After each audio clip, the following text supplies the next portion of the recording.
So good morning, everyone. For the sake of the recording, today is March 18th, 2021, and this is the SCARP meeting. So we'll do as we usually do, go round robin for updates. After you give your update, select the next random person on your screen to go next. And, mute yourself when you're not talking and unmute yourself when you want to chime in. So thanks everyone for coming. And who wants to get us started? Dave Dorr, you're looking chipper this morning. Okay, first instead of last. That's interesting. Okay. We got quite a bit going on here. One of the I think one of the main things I want to talk about is really, so I put in for a direct services grant from the Gorman Foundation for $15,000 to support our food pantry here at the tech center. And out of that, I get a phone call from them saying, if we gave you more, what would you do with it as far as youth mental health? So we had a discussion with them about youth mental health and what we could do. And what we really had to reflect on is the fact that we worried about the kids being connected. We worried about food insecurity. But we really didn't take a strong look at, we wanted to keep them engaged, but we didn't really do a lot for their mental health, right? Which really fell on the heels of another event that happened when we taught some students last year using an outside facilitator how to do peer facilitation for other students. And those students did a super job. They met with 4 different groups to get started off, facilitated a meeting with some vetted questions about, what we could do to be better, basically.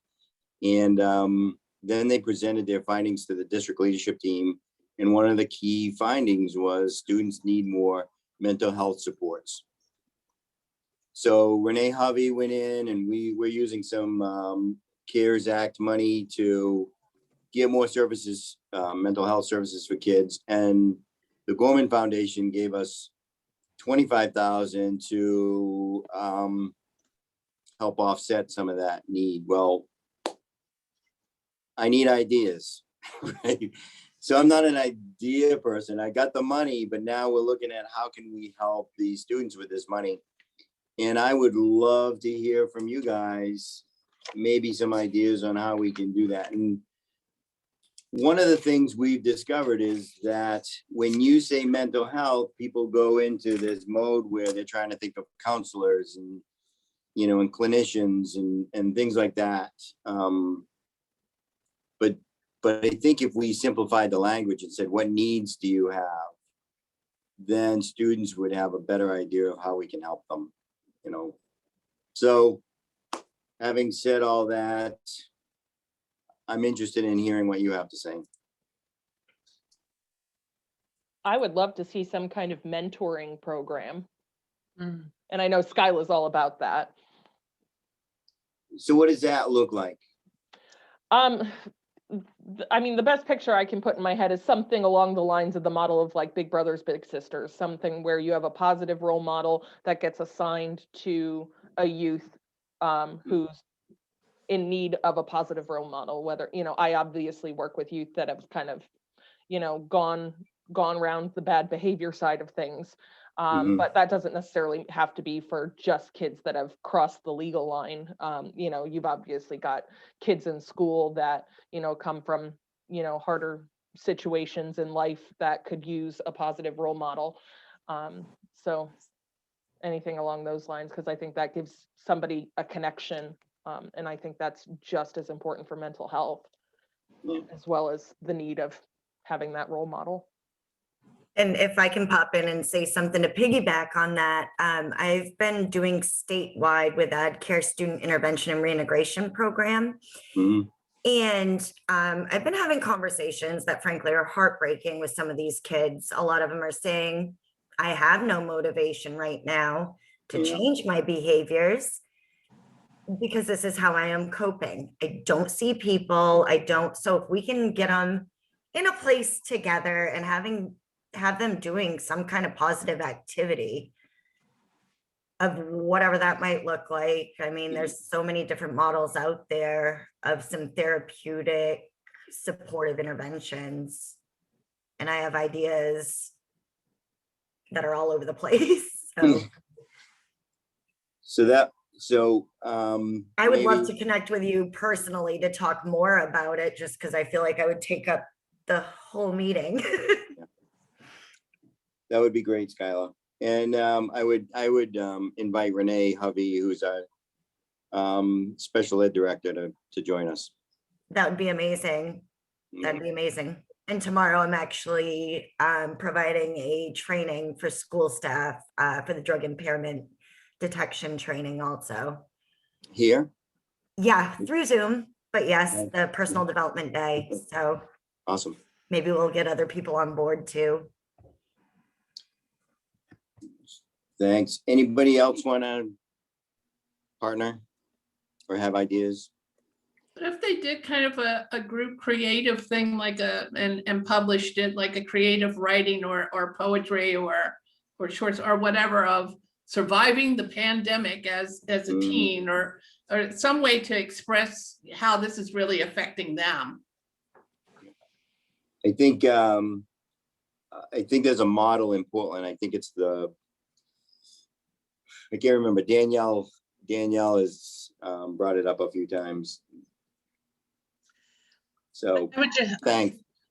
I would just say, as I'm listening to the conversation, that as the restrictions on gathering sizes ease, that if you're looking for a space to host like a coffee house, like when Dana was talking about poetry, we have our new community cafe at the church. And with, we usually have refreshments and some kind of baked good or something like that. If there's a time where we could have small gatherings, and we have a chancel area, where people might want to come and have just a neutral place. We have this huge fellowship hall where we could partner together to create this safe space and offer some kind of, just place for positive fellowship. So please, if you're looking for that type of context, then just keep me in mind. And so Jen, you just totally gave me a flashback to college, because back in the day, I used to MC an open mic night. And doing something like that would be a great creative avenue. It would welcome people all ages, all interests. You could do anything from, poetry to music to, slam poetry, get people's emotions going, things like that. We could offer pizza, right. Improv. Anything that, floats people, just an open mic. So, so that might be something that folks might be interested in. That would be a great venue for it. Yes. Okay.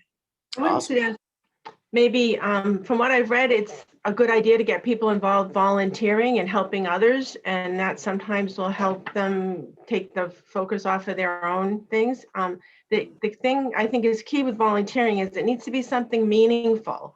You don't want to send them out picking up litter on the side of the road. That doesn't feel meaningful, but something that engages them with helping other people in a meaningful way.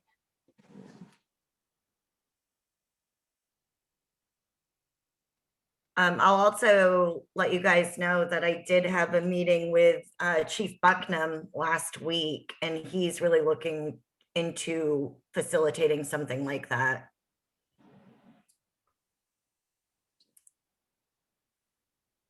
Awesome. So one of the things that came out of teaching these students how to facilitate meetings, which I think is a great skill to have that some adults don't even have, was that then the Gorman Foundation asked if we wanted to create a youth fellowship. They've never tried this before, so this would be a pilot.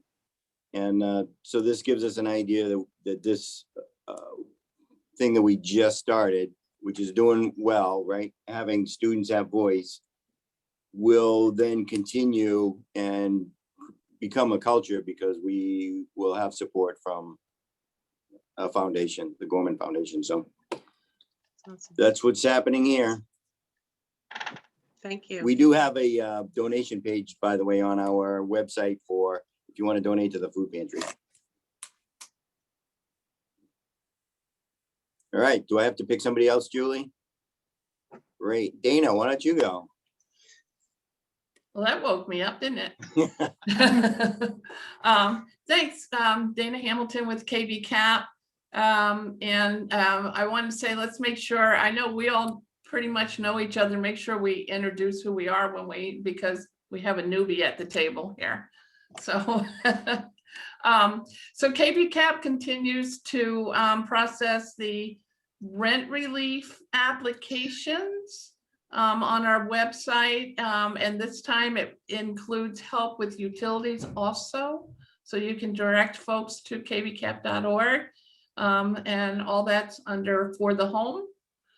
I will say it helps if they already have a LIHEAP appointment, which they can also do online, although they probably won't be getting in for a while. We're still closed to the public, but we soldier on with our, programs or whatever the best we can. And that's the main thing for us is we're still here with the COVID emergency fund. So if you know anybody who's struggling, by all means, have them give us a call, give me a call. I'll put my number in the thing just to remind people. And we'll see if they qualify and if we can help them. And I will pass this on to Doug Dunbar, since I invited him to join us this morning from EMDC. Welcome, Doug. Thanks, Dana. Hopefully you can hear me. Sometimes my connection isn't great. Depends on, seems like the time of day, whether the wind is blowing, whether the moon is shining. I don't know. I can't quite figure it all out. But thank you. Yeah, I'm from Eastern Maine Development Corporation. Although we're headquartered in Bangor, we provide services to much of the state these days. And I work in the Workforce Development Division, and we help people who have had challenges in life access education, training, and employment. And our newest initiative, which is why I'm sort of on the road through Zoom, connecting with many more groups and organizations these days, is an initiative called Connecting with Opportunities. And it's focused on the opioid crisis. And it provides resources and services to people who have been impacted by opioid use disorder, either personally or indirectly. And by indirectly, we mean that the individual has had a family member, a relative, even a friend who has been personally impacted, and therefore they've been indirectly impacted. And so we sought and received several $1 million last year from the federal government to do much more outreach to people who have been personally or indirectly impacted by opioid use disorder. So we have lots of resources. You don't hear this often, but we have lots of money, lots and lots of money, but we need more participants, particularly in your part of the state. So I tell people, if you know anyone who's unemployed or working but earning little, they should have a 15-minute conversation with us at Eastern Maine Development Corporation.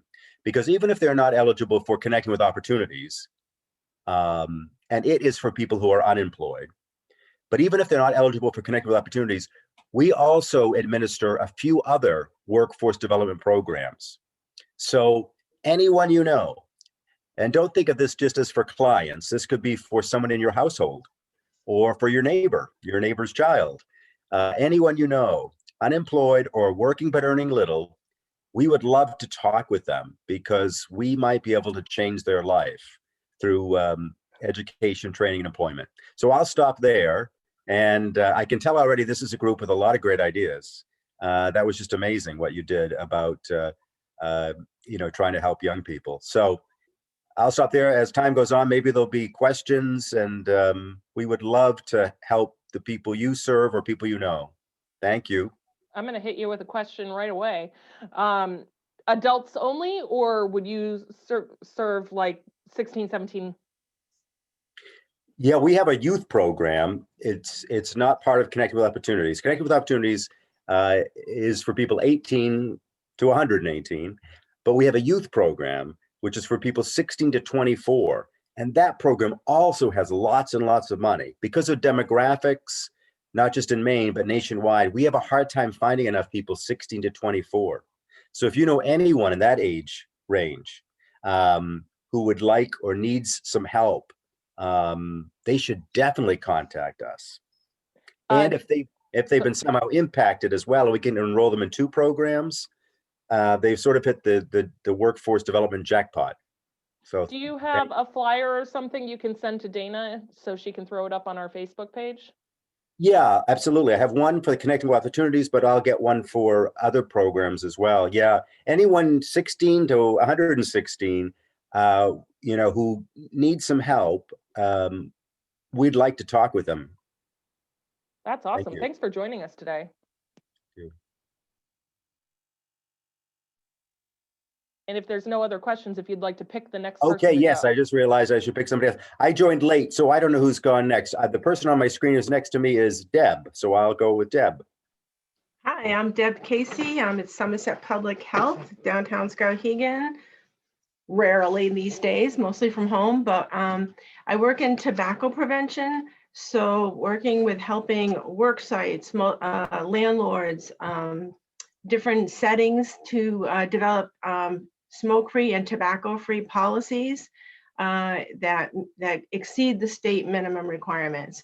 And working together, we can provide signage to help communicate, develop newsletter articles to help get the word out about the benefits of tobacco-free living, and also work with social service providers like many of you guys on how to have regular, ongoing, non-judgmental conversations with people who use tobacco about quitting resources that are available for free when they're ready to make a quit attempt. And I have a colleague in the office, actually a position in the office that is not filled right now, which does similar work in schools and with youth serving organizations. So we're trying to still cover that work with a couple per diem people, but we do have a position opening for a community health educator who wants to work on tobacco prevention.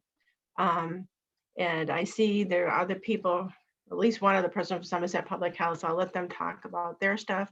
Our office is still technically closed, though we do have our office manager there, and we can, make arrangements to meet there if there's a need to deliver materials or some other reason to meet at the office, but it's closed to the public. And most of us are still working remotely by email, by phone, but that is my update. We do a lot of sharing of information through our social media pages, which have incredible reach due to Sean Landry, our community health educator that focuses on that, has been doing a lot of work to increase the reach of our social media page and connect with all your social media pages. And we've already heard a little bit from David about some of the work that Danielle is doing in the school. So we have tobacco prevention, substance use prevention, opiate use, whatever that Cynthia will talk about, and obesity prevention programming. And I will hand that off next to Cynthia to finish up the Somerset Public Health. Thank you, Deb. I am Cynthia Currier. I'm a patient navigator for substance use disorder. I work for Somerset Public Health. So I connect people to resources, whether it's someone who's using and needs some harm reduction information or naloxone training. I connect people to treatment and when they're in recovery, resources to help them lead a happy, healthy life. Wanted to mention that Betsy works for Somerset Public Health too. She's still doing the virtual naloxone training. So they can sign up from our website or the Facebook page that we have. It's free. And after the training, people receive naloxone through the mail and a thank you card and some information for resources. So more people are joining and going through those trainings. So we're getting a lot more naloxone out into the community. So please feel free to share that information. And like Doug was saying, not just for clients, but I mean, people in our lives, people we know, if any of us haven't had training, that's a great opportunity. And I do have an ask. I don't know if anyone here knows. I'm working with a gentleman who does not have any insurance right now and is in need of some mental health services as soon as possible. So if any of you know of any services that we might be able to access through grant funds or just until we're waiting for main care to come through, let me know. I'll put my information in the chat.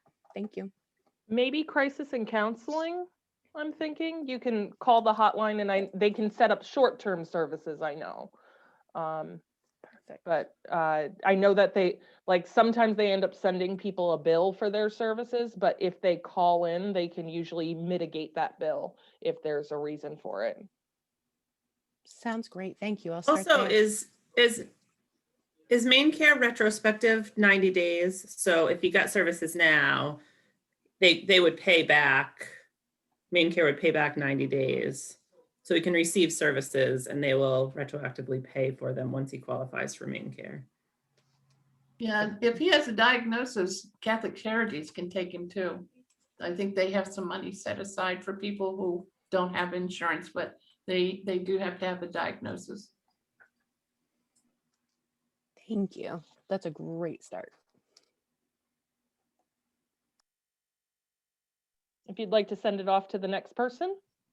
Jeez, I forget. Yeah, I will. Who's next? I'll grab Kristen. Thanks, Cynthia. I'm Kristen Plummer. I'm the community coordinator for the Child Abuse and Neglect Council in Somerset County. So this was my question. Is it Doug? Have you been like a radio DJ or a television something? Because you have this voice for like, did anyone else agree with this? Did anyone else hear this when he was talking? Like, oh my gosh, you could be like a radio DJ. Not since college. Oh. Well, you might find your retirement gig. So we have, probably all of you have received my obsessive emails about our Front Porch Project training. We have a couple of community trainings scheduled, one next Wednesday, and then a two-parter, which happens in April. So the Front Porch Project is a training for all community members, regardless of mandated reporter status, to have conversations and learn skills on how to intervene, either supporting families or when there are concerns for child safety. We were trained out of a organization out of Pennsylvania, and some money was given to the Maine Children's Trust in memory of Marissa Kennedy, who was tragically killed a couple of years ago, with the thought that everyone plays a role in keeping kids and families safe in our communities. So if you're interested, it's a 3-hour training, free. We're offering it by Zoom right now. Please reach out and let me know. We have had a series of, as part of the Pathways to Recovery program, which KVCAP is a partner, a series of substance use and communities conversations. So we're starting at like prenatally and moving through the lifespan. Our last one was this past Tuesday. We were talking about community supports for new families. So families who are pregnant or just given birth. And so we will move through the lifespan. It's once a month, the third Tuesday of every month. We are having our second annual baby shower at the end of June. We're having our first planning meeting this afternoon, so we can pick a date. It will be hopefully at the church on the Dr. Mann Road. And the thought is to have it outside to mitigate any COVID risk. Under awnings, limit the size, so have time slots for folks. So if anyone is interested in having a table with information and activity for new and expecting parents, please let me know. April is Child Abuse Prevention Month, so we are looking for places to plant pinwheels.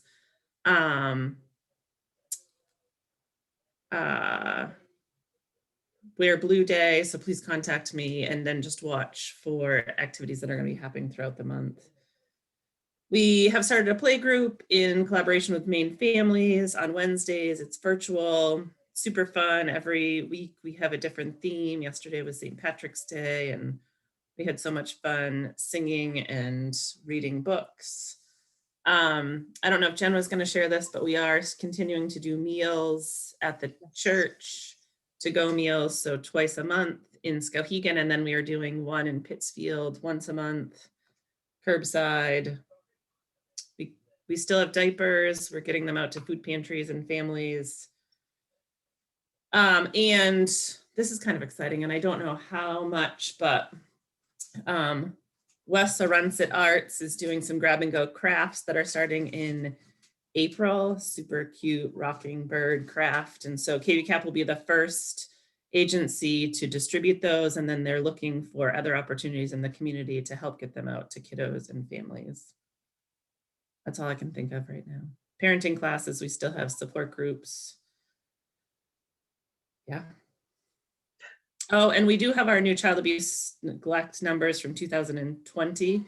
For the first time in years, Somerset County is not the highest per capita for child abuse and neglect. So thank you for all the good work that everyone does in the community. And if anyone's interested in seeing those numbers and what the risk factors are, please let me know and I can share them. Now I get to pick someone. Michelle. Oh, and we are doing a series of conversations around domestic violence, and I'll let Michelle share that because I'm calling on her and she's in Florida. Okay, so I'm going to share and I'm going to be fancy again. Oh, Julie, can I screen share so I can have my slide that shows all of our information for, all of our adoring fans? Let's see.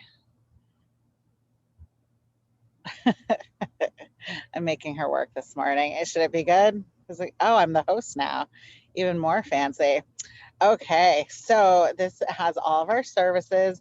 I'm with Family Violence Project. We're the Domestic Violence Resource Center serving Kennebec and Somerset. And we are still, our offices are closed. We're still working virtually, but we do have advocates going into the courts once a week for protection from abuse hearings. So we're still able to provide support for that. And our support groups are virtual. So if people are interested in that, they can call our helpline and get that information and get connected with a support group. Saray, our CPS liaison, is back. And so she also has groups starting. So for people with an open child protective case, she can help people advocate with that system and just be a support. I think of her as a translator or interpreter sometimes, like, helping the client see what CPS is doing and why, and also help CPS see what a survivor might be doing and why. And she has a really great educational group that she does through that program. We also have a reading group that's starting at the end of the month. So that's really exciting, a reading and discussion group for service providers to help us all take a deeper dive into abuse and learn more about that. We're reading the book. Oh, I just lost the title. I know a number of folks in here on that, so that's really exciting. But that'll be a really great group. If folks have any questions, feel free to reach out for that. Yes, we're going to be doing an education group with Kristen. It's the same series that we did before.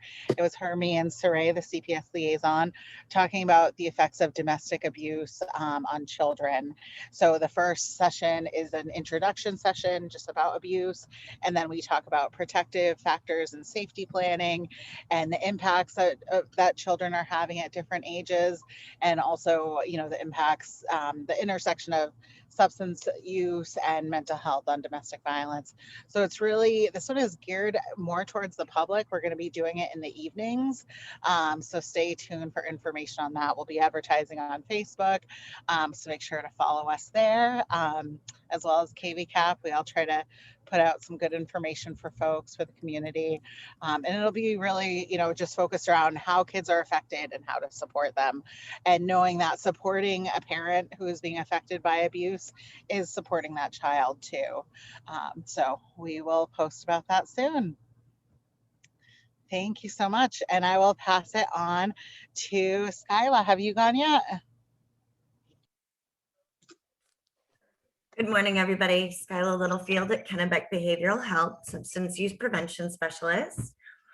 I am continuing to provide the Student Intervention and Reintegration Program as well as Prime for Life. Both are now 10 hours as we're doing them virtually, so no in-persons yet.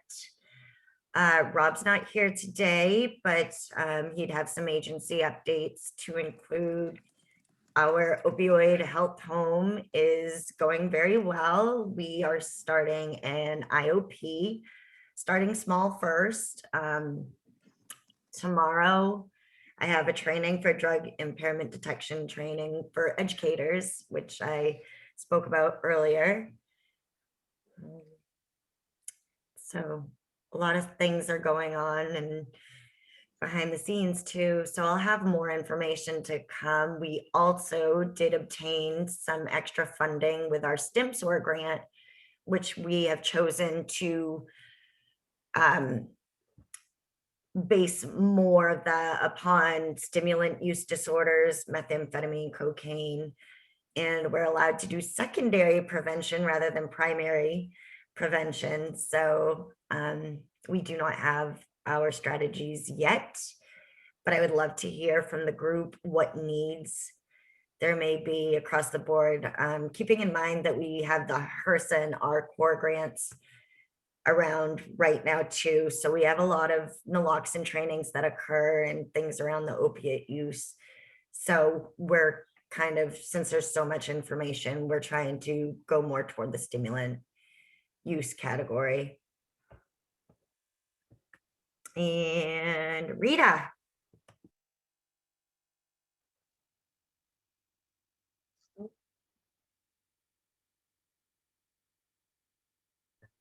Rita, you're muted. Okay, I'm unmuted now. I always get that. So I am Rita Tchaikovsky, and I'm here at the Hospice Volunteers of Somerset County in Skowhegan. And we have quite a few things coming up between now and June. So quite a few save the dates. So the first thing is a virtual workshop for children from the ages of 3 to 18 years old. I couldn't believe 3, but maybe they're probably more tech savvy than we are, right? So that will be held starting on Wednesdays from 6 to 7 p.m. starting on April 7th. This is a 6-week open group, and they will have breakout groups and the parents can stay on. This is being done with Waterville Hospice, and you can register with either Jillian Roy from Waterville by calling 873-3615 or by calling Amy here in Skowhegan at 474-7775. So that's the first thing we have, which is April 7th. It's right around the corner. And then the next thing, right now we're shooting for our annual dinner and auction on Saturday, May 22nd at T&B Banquet Hall in Skowhegan. So if everything is going as it is right now, it will be live. But if things change, then it will have to go virtual. So more details will follow on that as we get closer to the time. In June, Wednesday, June 2nd, the Skowhegan Memorial Garden Ceremony, which will be in the evening at Coburn Park. And we'll know more as that date gets closer. Then the next evening is June 3rd on a Thursday at a new Memorial Garden in Madison, which is located at the library. So we'll have a ceremony there. Donations are accepted for both of these gardens at the ceremonies. Someone can bring a plant to put in the ground in honor of a loved one, given us the name first, so we can read off the name at the ceremony. So that's all the events that we have in store lining up.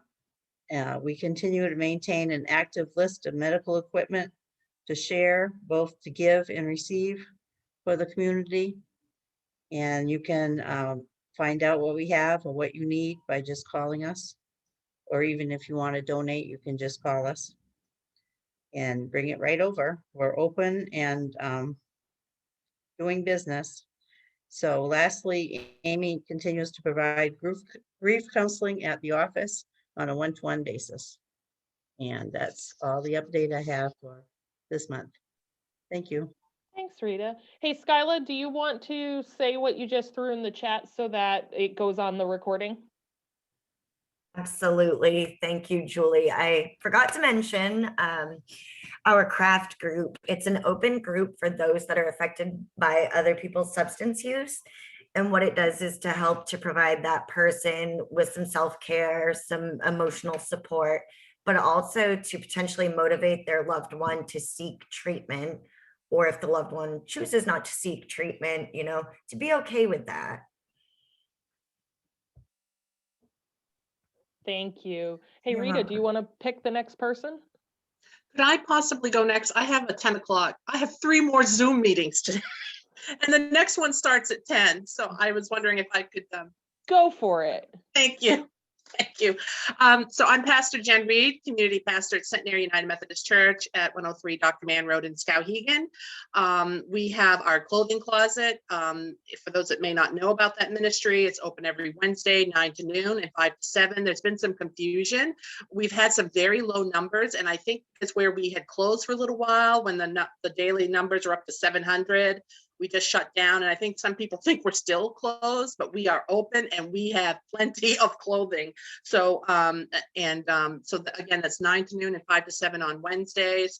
We have our community cafe with high-speed internet that we also have open when the cafe is open, so folks can come in, use our free Wi-Fi, and get a hot cup of coffee or a baked good treat. And we're looking to expand that platform again as the COVID numbers go down and more vaccinations take place. As a matter of fact, we have a meeting coming up at the end of the month with our leadership, just between Governor Mills and then our own denominational guidelines about the size of the number of people that can be in our building. So we want to make sure that we're safe, but also trying to offer some space so that people could just be in fellowship and community with one another. So I'll be updating more on that later. We are also still offering our free meal program, and at the very top, I posted that first thing today. There's a flyer for our next community meal. Folks just need to call the church and leave their name and number of meals, and then pickup time is between 5 and 6 p.m. that evening. And our next meal is this next Tuesday. We also have a blessing box out front of our church, which gets very high traffic. We put everything from dry goods to diapers to whatever folks drop off. This is just a huge variety right now. It was stuffed the other day when I went by, which is great to see that.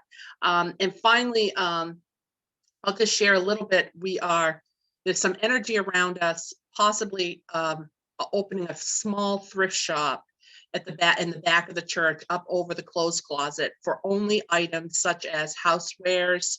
Like there's a lot of need for pots and pans, plates and that type of thing, just very basic items like that. And we are also having a meeting about that coming up. There's already a plan put together and some volunteers, probably sharing this a little bit early, but hoping that we can address that need. And it'll be open when the clothes closet is open to begin with. And then as the summer moves on, we may open it up other days of the week. So we're really trying to make Wednesday a destination place at 103 Dr. Mann Road. So a lot happening. I thank you all for the time, and I have just a few minutes left. So, but thank you for letting me go. And who has not? Has everybody got? Kate, have you gone yet? Do you have a mic, or did you say? Oh, I can't. Yeah, we can't hear you. Sorry. So if we can't, okay, sorry, Kate. I don't know if Jason, I think he's the only one left, isn't he? That Yay. Jason Gain. I run hospice volunteers in Somerset County as well as the Skowhegan Regional Chamber of Commerce. So things have been busy. As Rita said, hospice has a few events coming up and looking forward to that. We are making modification to our annual dinner and auction. So we're prep is on that. The date is going to be it changed a little bit late last night. So it'll actually be later, but we'll be advertising that the end of the week and getting that information out there. Things change in the 24-hour time frame now. I can't look past that. The chamber has some stuff coming up. I want to make mention, we are doing a barbecue cook-off that was supposed to be launched last year. It is being launched this year. It'll be Father's Day weekend at the Skowhegan Fairgrounds. So it's a sanctioned event. We have multiple activities going on. It's sanctioned by KCBS and State Cook-Off Association. So it's a major cook-off, as well as a first responders chicken wing cook-off and a kids burger competition. So we got that coming up in June. Like I said, Father's Day weekend kicks off Friday night. We're going to do a tour of the area and then go in Skowhegan, Madison, and then Saturday and Sunday at the fairgrounds all day. In April, so due to COVID, we had to postpone our 2020 awards banquet. So our 2020 awards banquet is actually going to be held in April, April 15th, which would be tax day. But again, they delayed tax day last night. So, but April 15th is we're going to do the 2020 annual awards banquet and give those awards out. I know a lot of people did it virtually this year and we decided not to. We wanted to hold it in person as we always have. So we are doing it in person in April. And then in November, we'll have the 2021 awards banquet. So it'll be 2 award banquets this year, but we just feel that it's more right to do it in person, give people that recognition and awards in person than virtually. So we got bunch of big activities happening. We got a golf tournament coming up in August, and depending if we can, we'll plan for Moonlight Madness and Riverfest. So we'll see how that plays out the first week of August, but everything seems to be looking good. We are continuing to have a lot of political difficulties. So working on a lot of different tax increases and things that are going to affect and hurt our businesses. So trying to help that. I do have an office that just came in this morning that is available for rent. So if somebody is looking for an office space in Skowhegan on the Waterville Road, it's a small space, but let me know. Like I said, it just became available. It used to be a hair studio or a beautician salon type thing, but they closed a while ago. But we do have that space, and it's my least expensive property in Skowhegan for rent right now, I will say, as far as commercial goes. So $400 a month, everything included, Skylar. So it's not a huge space. It is, we just figured out it's 186 square feet, but I mean, it's right on Waterville Road. It's direct frontage. So, I mean, it's a nice little space for somebody to open up an office. And at $400 a month, I mean, really, you're not going to find that anywhere else here in town right now. So I'll throw that out there, but let me know if anybody's interested in that. So continuing to fight, we're arguing about Brookfield still and keeping the dams in place, not having them removed. So that's a big discussion that we continue to have. We had a public hearing on Monday, which we disagreed with the state because they had technical difficulties and could not record a public hearing. So there was 114 people in the public hearing, and some people got kicked out of it and couldn't get back in. And yeah, so this whole plan's been interesting, and hoping to keep, there's some issues going on with SAPI, so we want to keep SAPI here as well. So, but that could have a direct impact on many businesses and houses in our area. So a lot of different projects and a lot of different fires going on. We also, in May, we'll be opening 2 more information centers. We're replacing the one in Madison, Steve Fauche's building, with a new building, and then we're putting another one in Bingham. So there'll be room for information, so we can get information up there. So I say Bingham, it's still up in the air if it's going in Solon or Bingham. So, but we'll know that soon. But those will be landing hopefully the week of April 5th is a projected land date. And then we'll be finishing those off and getting them ready to go for May by Memorial Day, and those will be in place. So be a couple more options to get information out there. So, and as I'm looking at it, somebody's out there right now. The refrigerator out front is working well still. So the Senior magazine just called the other day. They're doing an article on the refrigerator here in town. We're going to make some adjustments to it. It's been a learning curve, but we're actually we'll keep it for now. Hopefully there's no issues throughout the summer, but we'll monitor it as it goes. But so far so good. A lot of people taking out of it, a lot of people putting into it. So it's been, and the blessing box has been nonstop. So it's good to see that people in need are using it. That's what I got. Jason, while you're talking about the blessing box, do you know if it needs more diapers? Have you looked in there?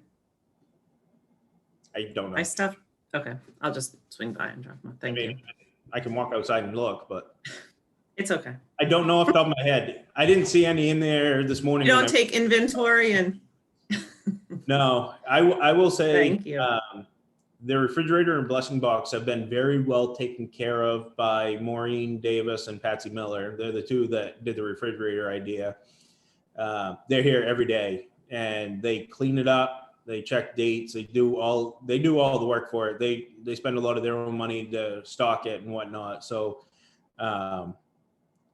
they're the 2 for me that are primarily doing it, because when this first came up, and I think I talked to Jen about it, was that if it wasn't them, there's no way I have time in a day to take care of a refrigerator and a blessing box on top of everything else that's going on between hospice and the chamber. So they definitely have stepped up. So Senior magazine did an article. So in the next publication, I think what are we in?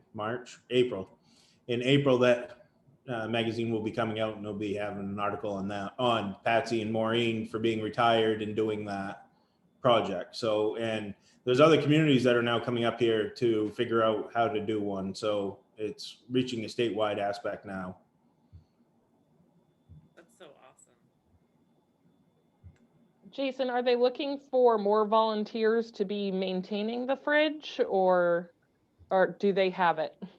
I think they would take any help they could get.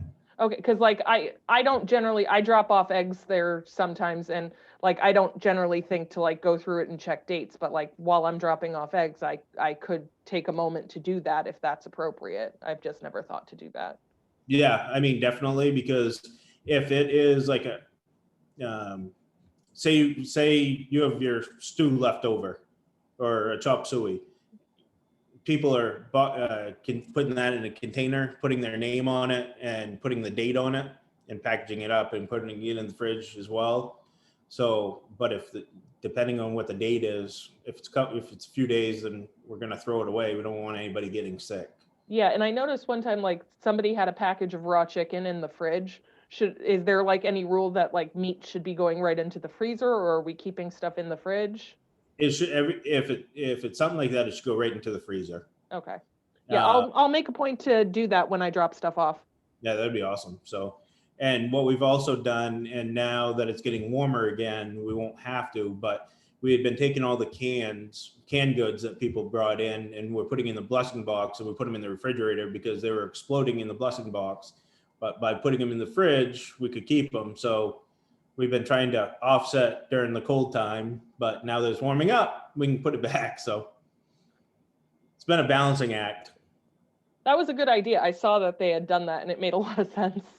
Yeah, we're actually, I gotta talk to Greg Dorr later, but we want to rip up a shrub beside my building and move the refrigerator back so it's not right so far up against the corner, so that it's kind of tucked back a little bit and have a little, because people have almost hit it a few times, or they think that it's because of the box that it's in, they think it's an outhouse, or yeah, it's been interesting. So. Well, that's good. Kate, is Kate still here? Did she disappear? Try. Can you hear me now? Yes, we can hear you. Go for All it. right. So hi, I'm Kate from Maine Families. I'm a home visitor, and we are currently, as Kristen said, working with her group to do some group connections. We're definitely hearing lots of families that are feeling isolated, so we're working to help people find new people to communicate with. And we're continuing to do virtual visits. We deliver activities twice a month to families. So encouraging parent-child interaction, we put together little packets of activities that parents can do with their children. And then on our visits, we talk about how that impacts the child, and both developmentally and socially. And we're constantly gathering resources to help families meet their needs. So that's mainly what we're doing. Thank you. I'm glad we were able to get you on there. Did we get everyone else other than me? I think we did. So I'm Julie Bielko. I'm the juvenile probation officer for Somerset County. Myself and Russ McMahon handle all of the county. Things have been fairly status quo. Referrals from the police departments are low. I hope that means that there are less crimes being committed. I'm also guessing it's because, you know, people aren't really going places and doing things. The cases that we are handling are, you know, pretty significant, you know, labor intensive, high needs kids, lots of high needs mental health, as you guys usually hear from me every month. So that's kind of status quo. I'm back in the office 1 day a week. Russ is here on Wednesdays. I'm here on Thursdays if anybody's looking for us, but our cell phones are always the best way to reach us. And then, I have a youth in Madison just shy of 18 years old that needs an AA meeting. Does anyone know if there are AA meetings happening either in person or virtually in the greater Madison area? If you could shoot me that info or a resource that I can reach out to, that would be great. And other than that, that's about what I've got. So I think we will wrap things up. It's just, we kept it under an hour, go us. So we will meet back here, same time, same place, which is the third Thursday of the month at 9 a.m. on Zoom. Check us out on Facebook. There's always, Dana's been awesome. Thank you, Dana, for making sure we get posts up there. I'm running so many Facebook pages for different organizations that I can't keep up. So I do really appreciate your work. So if anyone has anything they want to get up there, Dana is a good person to reach out to. And then this video will go up on our YouTube channel in a little while, and we will see you back here next month. So thanks, everyone. Julie, can I just share just Please. something for people to think about that we can come back and have a conversation? So one of the statistics that we have in our, the statistics we get from OCFS every year about child abuse and neglect and numbers in Somerset County are substance exposed infants, or DAB reports, or drug affected baby reports. And so the statistic we have for Somerset County is 65 infants in 2020. There were 65 reports of drug affected or substance exposed infants in 2020. And so yesterday in our meeting, in talking to the birthing center manager at Reddington, and they have about 150 births a year, she said that number seemed really low, that it seems more like, just off the top of her head, she would say 100 substance exposed or drug affected baby reports out of 150 births, which is heartbreaking, right? And so this is like, you know, marijuana use, opioid use. She did say alcohol reports are significantly down, but just thinking about how we serve pregnant parents or people who are going to become parents in supporting them around substance use and substance exposure. Just a greater conversation. It's not, I just want to sort of put that plug in people's brains to think about what that would look like. Those yes, they do count MAT. Yeah. And I mean, I probably could get them divided by what substance, but I don't have that right now. Yeah. So just it's conversation for next time to think about supports that we provide new and expecting parents. Anyway, that's all. I was just shocked, and I haven't been able to sort of shake that number because that's significant, right? That's 3/4 of the parents who are pregnant, or the moms who are pregnant, are receiving drug affected babies or substance exposed infant reports. So anyway, and that doesn't include births that happen outside of Redington. So people who are going to Eastern Maine or Farmington or Maine General, these are just reports. She said, you know, the close to 100 are just reports at Redington. Anyway, thank you all. Thanks, Kristen. I appreciate it. Anyone else have anything before we wrap things up? No, just that I would love to connect with more groups and organizations. And Julie, if you're a juvenile probation officer, would love to connect if you haven't already connected with EMDC, because we have lots of resources for young people.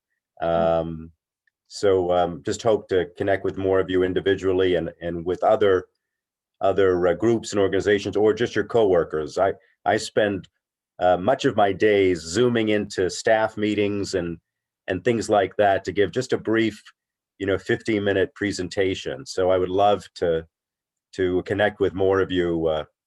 I just put my email address in the chat if you want to grab it before we close out. I have a complicated last name, so you want to write that down. But I'd be happy to connect you with my supervisor for Region 3, which is Skowhegan north to the border. So we can get you into a staff meeting for a presentation at some point, I have no doubt, and they can connect you to the other regions if you serve Central and Southern Maine as well. Yes, great. Thank you. So yeah, Appreciate just it. reach out to me on email and we can get you connected to the people you want to connect to.